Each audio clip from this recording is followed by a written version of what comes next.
And here's I'll show you how to analyze your Spotify Wrapped stats.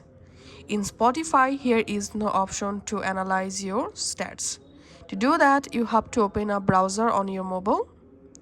So go to a browser and search for stats for Spotify. Search for it. Open this website, statsforspotify.com. Now tap on login with Spotify. Now all you have to need, go ahead and sign into your Spotify account.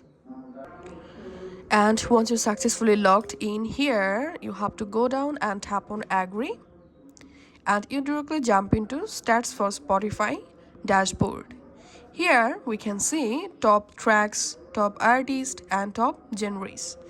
To analyze your top tracks in your Spotify, tap on top tracks. And here you can see last 4 weeks top tracks. You can select last 6 months top tracks and last 12 months. Go back from here, and the same way you can see your top artist by tapping here. So this is how we can actually do it. Thanks for watching.